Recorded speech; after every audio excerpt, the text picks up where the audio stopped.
നിൽക്കൂല ഒക്കെ പഠിപ്പിച്ചു കഴിഞ്ഞാൽ അന്നേരം ഉണ്ടാവും, പിന്നെ ഇല്ല. പക്ഷേ മെമ്മറിയിലല്ല ശരിക്കും അതിനകത്തെ പ്രോബ്ലം. മൊബൈലിൽ കളിക്കാനാണെങ്കിൽ ഭയങ്കര എക്സ്പേർട്ടായിരിക്കും. പഠിത്തത്തിന്റെ കാര്യം വന്നു കഴിഞ്ഞാൽ ഒരു കോംപ്ലക്സ് സാധനമാണ് ഇത്. എവിടെയാ പ്രശ്നം? ഓരോ കുട്ടിയുടെയും ഡിഫറെന്റ് ആണ്. സാധാരണയായിട്ട് പലരും പറയുന്ന ഒരു കാര്യമാണ്, കുഞ്ഞ് ബാക്കിയുള്ള കാര്യങ്ങളിലെല്ലാം വളരെ നല്ല രീതിയിൽ പെർഫോം ചെയ്യുകയൊക്കെ ചെയ്യും.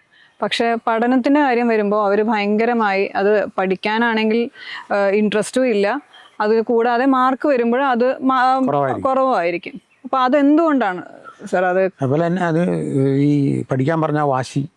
അതെ അതിനോട് ഒരു താല്പര്യമില്ല. അതെ.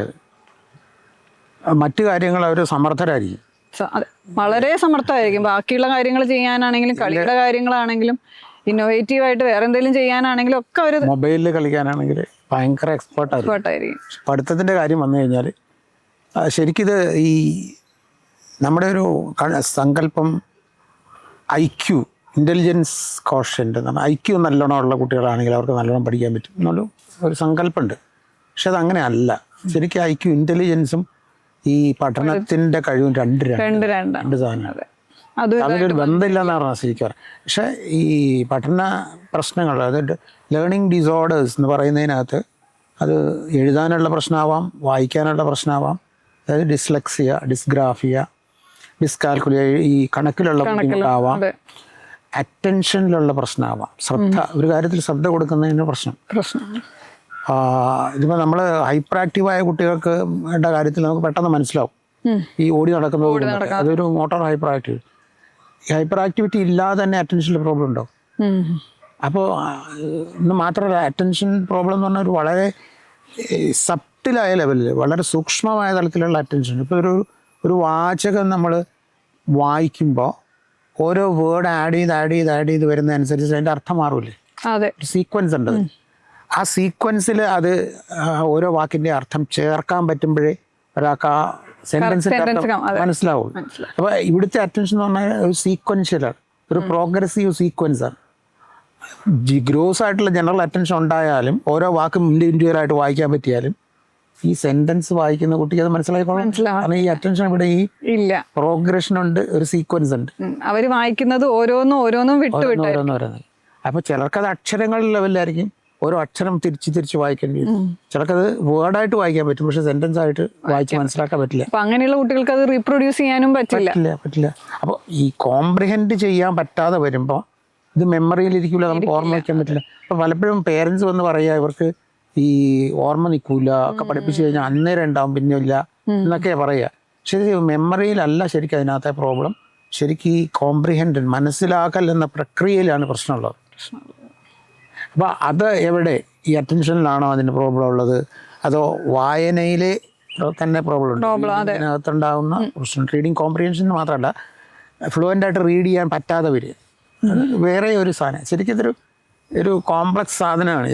എവിടെയാ പ്രശ്നം? ഓരോ കുട്ടിയുടെയും ഡിഫറെൻ്റ് ആണ്.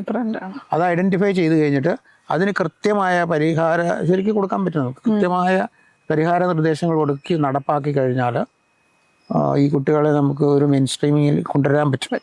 ചിലർക്ക് ഈ വായിക്കാനായിരിക്കുമല്ലോ പ്രയാസം, പക്ഷെ ചിലർക്ക് അത് എഴുതാനായിരിക്കുമല്ലോ. അപ്പൊ അതെല്ലാം ഒരുപോലെ നമുക്ക് മാനേജ് ചെയ്യാൻ പറ്റുന്നതാണ്. ചിലത് ഇത് രണ്ടും കൂടെ വരും, എഴുത്തും വായന. ഡിസ്ലെക്സിക് ഡിസ്ഗ്രാഫിയ എന്ന് പറഞ്ഞ സാധനം വരും. ചിലർക്ക് എഴുത്തിലായിരിക്കും കാര്യമായ പ്രോബ്ലം ഉണ്ടാവുക. എഴുത്തെന്ന് പറഞ്ഞാൽ സത്യത്തിൽ എന്താ നമ്മൾ ആലോചിച്ച് കഴിഞ്ഞാൽ ഭയങ്കര രസമാണ്. ഒരു തോട്ടിനെ നമ്മൾ ഒരു എന്താ പറയുക അക്ഷരങ്ങളുടെ രൂപത്തിലാക്കി, ശബ്ദത്തിൻ്റെ രൂപത്തിലാക്കും. തോട്ടിനെ ഒരു ശബ്ദത്തിൻ്റെ രൂപത്തിലാക്കി ആ ശബ്ദത്തിനെ ഒരു ചിത്രത്തിൻ്റെ രൂപത്തിലാക്കുകയാണ് എഴുത്ത്, അക്ഷരം അല്ലേ? അപ്പം ഈ ട്രാൻസ്ഫോർമേഷൻ ബ്രെയിനിൽ നടക്കേണ്ടതുണ്ട്. നമ്മുടെ ചിന്ത വന്നിട്ട് ഈ ചിന്ത ഇങ്ങനെ ഒരു സൗണ്ടായിട്ട് മാറണം, തോട്ടിനെ സൗണ്ടായിട്ട് മാറണം. സൗണ്ടായിട്ട് മാറിയിട്ടാണ് ശരിക്ക് ചിത്രമായിട്ട് ആൽഫബറ്റായിട്ട് മാറുന്നത്. അതിനൊരു രൂപം വരുന്നത് ശബ്ദത്തിന് രൂപം കൊടുക്കുമ്പോഴാണ് അക്ഷരങ്ങളായി മാറുന്നത്. അപ്പോൾ ഈ തോട്ട് തന്നെ ശബ്ദമായി മാറണത് നമ്മൾ അറിയുന്നില്ല. ഈ പരീക്ഷയ്ക്ക് എഴുതുമ്പോൾ അല്ലെങ്കിൽ എന്തെങ്കിലും എഴുതുമ്പോൾ നമ്മൾ തോട്ടിനെ നേരെ അങ്ങ് ചിത്രമാക്കുക ചെയ്യുന്നത്. പക്ഷേ ഈ പ്രോസസ്സ് അതിനിടയ്ക്ക് അവിടെ നടക്കുന്നുണ്ട്. ഈ തോട്ടിനെ ശബ്ദരൂപത്തിൽ മാറ്റിയിട്ടാണ് നമ്മൾ ലാംഗ്വേജ് എഴുതാൻ പറ്റുന്നത്, ചിത്രമാക്കി മാറ്റാൻ പറ്റുന്നത്. അപ്പം നോക്കൂ, തോട്ടെന്ന് പറഞ്ഞു കഴിഞ്ഞാൽ എന്താണ്? ഒരു മെറ്റാഫിസിക്കൽ ഇല്ലേ, ഒരു സാധനമാണ്. അതിനെ സൗണ്ട് എന്ന് പറയുന്ന നമ്മുടെ ഒരു എനർജിയാക്കി മാറ്റുന്നു. ഈ സൗണ്ട് എനർജിയെ പിന്നെ നമ്മൾ ചിത്രം എന്നുള്ള രൂപത്തിലേക്ക് മാറ്റുന്നു. അതിൻ്റെ ആ ട്രാൻസ്ഫോർമേഷൻ ഫേസ് നോക്കണം.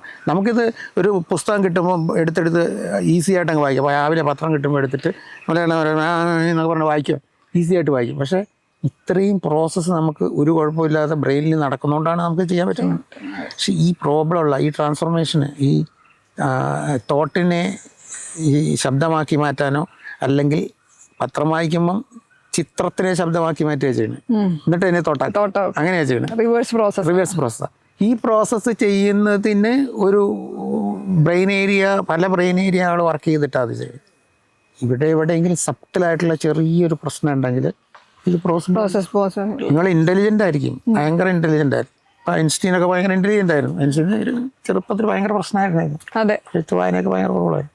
പക്ഷേ ഐൻസ്റ്റീൻ്റേത് ഒരു ഡെവലപ്മെൻറ്റൽ ഡിസ്ലെക്സിയ എന്ന് പറയാവുന്ന കണ്ടീഷനായിരുന്നു. അതുകൊണ്ട് അത് ഒരു 9th എത്തി കഴിയുമ്പോഴത്തേക്കും ഐൻസ്റ്റീൻ ഇതിനെയൊക്കെ ഓവർകം ചെയ്ത് ഭയങ്കര ഐക്യു അല്ലേ. ഈ ലേണിങ്ങിനകത്ത് ഈ പ്രോബ്ലം ഉള്ള കുട്ടികൾക്ക് ഇൻ്റലിജൻ്റ് ആണെങ്കിൽ അവർ ഐക്യു നല്ല ഹൈ ആണെങ്കിൽ അവർ ഈ പ്രശ്നത്തിനെ ഓവർകം ചെയ്യും സംഭവം. അതിന് അവർ കണ്ടെത്തും, അല്ലെങ്കിൽ നമ്മൾ പറഞ്ഞു കൊടുക്കുന്ന അതിന് പരിഹാര നിർദ്ദേശങ്ങൾ അവർ ഈസി ആയിട്ട് അഡോപ്റ്റ് ചെയ്തിട്ട് ചെയ്യും. പക്ഷേ ഇൻ്റലിജൻസ് വൈസ് ഒരു ആവറേജ്, ജസ്റ്റ് ബിലോ ആവറേജും ഒക്കെ ആയിക്കഴിഞ്ഞാൽ അതിൻ്റെ കൂടെ ഈ ലേണിങ്ങിനുള്ള ഈ ഇഷ്യൂസും കൂടെ വന്നാൽ ഇറ്റ് ഈസ് വെരി ഡിഫിക്കൽട്ട്. അവരെ സംബന്ധിച്ചോളം അവർ സാധാരണഗതിക്ക് ഒരു 70 ഒക്കെ ഐക്യമുള്ള, ബിലോ ആവറേജ് ഐക്യമുള്ള കുട്ടിക്ക് വേറെ ലേണിംഗ് പ്രോബ്ലം ഒന്നും ഇല്ലെങ്കിൽ അവന് അത്യാവശ്യം എഴുതാനും ഒക്കെ പറ്റും, പഠിച്ചത് റിപ്പീറ്റ് ചെയ്യാനും ഒക്കെ പറ്റും. ഈ ക്വസ്റ്റ്യനും ആൻസറൊക്കെ പഠിച്ച് ബൈ ഹാർട്ട് പഠിച്ചിട്ട് പോയി എഴുതാനും ഒക്കെ സാധ്യവും. പലരെയും ചിലപ്പോൾ നമ്മൾ കറക്റ്റായ വഴിയിലൂടെ ഗൈഡ് ചെയ്ത് കഴിഞ്ഞാലൊക്കെ അവർക്ക് എത്തും, എന്തെങ്കിലും ഒരു ജോബ് ചെയ്യാനൊക്കെ. പക്ഷേ ഈ ഐക്യു കുറവാവുകയും ഈ പ്രോബ്ലങ്ങൾ ഈ ലേണിങ്ങിൻ്റെ ഈ വായനയിലും എഴുത്തിലും കണക്കൂട്ടലിലൊക്കെ ഈ പ്രോബ്ലം ഉണ്ടാവുക, അറ്റൻഷനിൽ പ്രശ്നം ഉണ്ടാവുക, ഇതെല്ലാം കൂടെ വന്നാൽ അവരുടെ കാര്യം അക്കാഡമിക്കിൽ മുന്നോട്ട് പോകുക എന്ന് പറയുന്നത് വെരി ഡിഫിക്കൽട്ട്, വളരെ ബുദ്ധിമുട്ടായിരിക്കും. ഇവരെ നമ്മൾ ഒരു ബേസിക് ആയിട്ടുള്ള അക്കാഡമിക്സ് കഴിഞ്ഞിട്ട് മറ്റെന്തെങ്കിലും ഒരു ജോബിലേക്ക് വിടുക എന്നുള്ളത് പരിഹാരമുള്ളൂ ശരിക്കും. പക്ഷെ അത് മാനേജ് ചെയ്യാൻ പറ്റുമോ സാർ? അതിനെ നമുക്ക് എന്തെങ്കിലും ഇതിനെ മാനേജ് ചെയ്യണമെങ്കിൽ സഫീഷ്യൻ്റ്ലി എയർലി, അതായത് ഒരു 6 വയസ്സിലെങ്കിലും 6-7 വയസ്സിനകത്ത് കുട്ടിയെ നമ്മുടെ കയ്യിൽ കിട്ടിയാൽ we can make big changes, ഒരുപാട് മാറ്റം അതിനകത്ത് ഉണ്ടാക്കാൻ പറ്റും. പക്ഷെ പലപ്പോഴും ഇത് കിട്ടുന്ന അതിനൊക്കെ കഴിഞ്ഞിട്ടാണ് ഡയഗ്നോസ് ചെയ്യപ്പെടുന്നത്. ആരെങ്കിലും അത് ശരിയാവുമെന്ന് പറഞ്ഞ് ഇവർ പോകും. അപ്പൊ എന്താണ് ഒരു പേരന്റ് എന്ന നിലയിൽ എന്തൊക്കെയാണ് അവർ ശ്രദ്ധിക്കേണ്ടത്? ശരിക്കും ആദ്യം പോലെ, അതായത് ഒരു കുട്ടിയുടെ ഈ മൈൽ സ്റ്റോൺസിനകത്ത്, അതായത് കുട്ടി ജനിച്ചിട്ട് ഓരോന്നും, അതായത് കുട്ടിയുടെ ടേണിങ് ഓവർ ഇല്ലേ, പിന്നെ നീന്തുന്നത്, ഇരിക്കുന്നത്, മുട്ടിലിഴയുന്നത്, ഇരിക്കുന്നത്, നിൽക്കുന്നത്, സംസാരിക്കുന്നത്, ഇങ്ങനെയാണല്ലോ ഡെവലപ്പ് ചെയ്ത് വരുന്നത്. അപ്പോൾ ആ ഒരു സമയത്ത് ഇതുമായിട്ട് ബന്ധപ്പെട്ട് പറയുകയാണെങ്കിൽ കുട്ടിയുടെ ഒരു 2 മാസമൊക്കെ പ്രായമാകുമ്പോൾ ഈ സൗണ്ട് ഐഡൻറ്റിഫൈ ചെയ്യും കുട്ടി ശരിക്കും. അമ്മയുടെ ശബ്ദമൊക്കെ തിരിച്ചറിയും. കണ്ടാൽ തിരിച്ചറിയാൻ തുടങ്ങും. അത് വ്യക്തമായിട്ട്, അല്ലെങ്കിൽ അമ്മയെ കുട്ടി തിരിച്ചറിയും. അത് കണ്ട് മാത്രമല്ല സ്മെല്ല് കൊണ്ടും കൂടെയാണ്. അതുപോലെ ശബ്ദം 1 വയസ്സ് കഴിയുമ്പം, 10 മാസം 1 വയസ്സ് ആവുമ്പം കുട്ടി ചെറിയ ചെറിയ വാക്കുകൾ, അമ്മ ഇങ്ങനെയുള്ള വാക്കുകൾ സംസാരിക്കാൻ തുടങ്ങും. അത് കഴിഞ്ഞ് ഈ ഡെവലപ്മെൻ്റ് ഉണ്ടല്ലോ, ഒരു 2 ലെറ്ററുള്ള വാക്ക്, 3 ലെറ്ററുള്ള വാക്ക്, 2 വാക്കുകൾ ഇങ്ങനെ പറഞ്ഞ് കൂടി വരാൻ തുടങ്ങും. ഇത് 1.5 വയസ്സായിട്ടും വേണ്ടത്ര ഡെവലപ്പ് ചെയ്യുന്നില്ല എന്നാണെങ്കിൽ ഉറപ്പായിട്ട് നമ്മൾ there is something wrong with ലേണിങ്ങിൽ പ്രോബ്ലം ഉണ്ടാവാൻ സാധ്യത വളരെ കൂടുതലാണ് എന്ന് മനസ്സിലാക്കണം. അപ്പോൾ വളരെ നേരത്തെ നമുക്ക് ഇൻ്റർവെൻഷൻ ചെയ്യാൻ പറ്റും. അതായത് അതുപോലെ തന്നെ അതിനുശേഷം ഒരു 3.5 to 5 വയസ്സ് വരെ, 5-5.5 വയസ്സ് വരെയുള്ള സമയത്ത് കുട്ടിക്ക് ഡെവലപ്പ് ചെയ്യേണ്ട ബേസിക് സ്കിൽസ് ഉണ്ട്. അതായത് ഒരു ലാംഗ്വേജിൻ്റെ സ്കിൽസ് ഉണ്ട്, വിഷ്വൽ സ്കിൽസ് ഉണ്ട്, ഏർലി മാത്തമാറ്റിക്കൽ സ്കിൽസ് ഉണ്ട്. ഈ സാധനങ്ങൾ ഉപയോഗിച്ച് കത്രിക ഉപയോഗിച്ച് ഫൈൻ മോട്ടോർ സ്കിൽസിൻ്റെ ഡെവലപ്പ് ചെയ്യുന്ന സമയത്ത് ചെയ്യാനുള്ള കളറിങ് വിത്തിങ് ലൈൻ, ഒരുപാട് സാധനങ്ങൾ, അതൊരു 123ഓളം സ്കിൽസ് ഉണ്ട് ആ സമയത്ത് ഡെവലപ്പ് ചെയ്യേണ്ടത്. അത് ഡെവലപ്പ് ചെയ്യാനായിട്ട് ലേറ്റ് ആയി കഴിഞ്ഞാൽ, ഒരു ഉദാഹരണം പറഞ്ഞു കഴിഞ്ഞാൽ ഈ കളറ് ഐഡൻറ്റിഫൈ ചെയ്യും, പ്രൈമറി സെക്കൻഡറി കളേഴ്സ്. അതൊരു ഈവൻ ഈ ഗ്രേയും ബ്രൗണും ഒക്കെ വരെ 5.5 വയസ്സൊക്കെ ആകുമ്പോഴത്തേക്കും മനസ്സിലാവും. മനസ്സിലാവും. ബാക്കി പ്രൈമറി സെക്കൻഡറി ക്ലാസ് അതിന് മുമ്പേ ആവും. അത് ഐഡൻറ്റിഫൈ ചെയ്യുന്ന സമയത്ത് ഐഡൻറ്റിഫൈ ചെയ്യുന്നില്ലെങ്കിൽ ഇപ്പോൾ സപ്പോസ് കളർ ഐഡൻറ്റിഫിക്കേഷൻ ലേറ്റ് ആവുകയെന്ന് വിചാരിക്കുക, ഈ കുട്ടിക്ക് മാത്സിൽ പ്രോബ്ലം ഉണ്ടാവും, കണക്കിനകത്ത് പ്രശ്നം ഉണ്ടാവും. എന്നുവെച്ചാൽ നമ്മുടെ കളർ ഐഡൻറ്റിഫൈ ചെയ്യുന്ന ബ്രെയിൻ ഏരിയയും നമ്പറിൻ്റെ ബ്രെയിനിൻ്റെ ഏരിയയും അഡ്ജസ്റ്റൻ്റ് അടുത്തടുത്ത്. അപ്പോൾ ഒന്ന് ഡെവലപ്പ് ചെയ്തിട്ടുണ്ടെങ്കിൽ മറ്റേതും ഡെവലപ്പ് ചെയ്യാതിരിക്കാൻ സാധ്യതയുണ്ട്. ഇതിനെ സ്റ്റിമുലേറ്റ് ചെയ്താൽ മറ്റേതും സ്റ്റിമുലേറ്റഡ് ആവും. അപ്പോൾ ഇത് ആ ഒരു 3.5 years to 4 years 4.5 yearsനകത്ത് കളറ് തിരിച്ചറിയുന്നില്ല. നെയിമിങ് വേറെയാണ്. നെയിമിങ് ആണ് അടുത്ത സ്റ്റെപ്പ്. പേരിടുന്നത്, പേരിടാതെ തന്നെ ആ കളർ തിരിച്ചറിയാൻ നമുക്കറിയാൻ പറ്റും. ചുവപ്പ്, ഒരേ തരം ചുവപ്പ് തന്നെ ഐഡൻറ്റിഫൈ ചെയ്യാൻ പറ്റും, ഒരുമിച്ച് ചേർക്കാം. അത് പറ്റുന്നില്ല എന്ന് പറഞ്ഞു കഴിഞ്ഞാൽ അതുപോലെ ഓരോ കളറും പ്രൈമറി കളേഴ്സ് ഐഡൻറ്റിഫൈ ചെയ്യുന്നില്ല. അങ്ങനെയാണെങ്കിൽ ഉറപ്പായിട്ട് ഈ കുട്ടിക്ക് മാത്സിനകത്ത് പ്രോബ്ലം ഉണ്ടാകാൻ സാധ്യത വളരെ കൂടുതലാണ്. അപ്പോൾ ഇത് സ്റ്റാർട്ട് ചെയ്യണം. അപ്പോൾ ഈ ഇന്റർവെൻഷൻ സ്റ്റാർട്ട്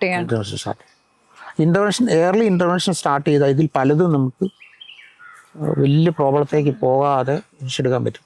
ഇതിനകത്ത് ആക്റ്റീവ് ഇൻ്റർവെൻഷൻ ചെയ്യുന്നതോടൊപ്പം തന്നെ ആയുർവേദത്തിൽ പറയുമ്പോൾ നമ്മൾ ആ മേധ്യങ്ങളായ ഔഷധങ്ങൾ അതിന് ഒരു സപ്പോർട്ടീവായിട്ട് കൊടുക്കുന്നതും അതോടൊപ്പം ഈ ട്രെയിനിങ് പ്രോഗ്രാംസ് നടത്തുന്നതും രണ്ടും കൂടെ ചേരുമ്പോൾ വളരെ എഫക്റ്റീവായിട്ടത് നമുക്ക് മാനേജ് ചെയ്യാൻ പറ്റും. പക്ഷെ ലേറ്റ് ആകുമ്പോഴാണ് അങ്ങോട്ടങ്ങോട്ട് ഏജ് കഴിയും തോറും അത് ബുദ്ധിമുട്ടായി വരും.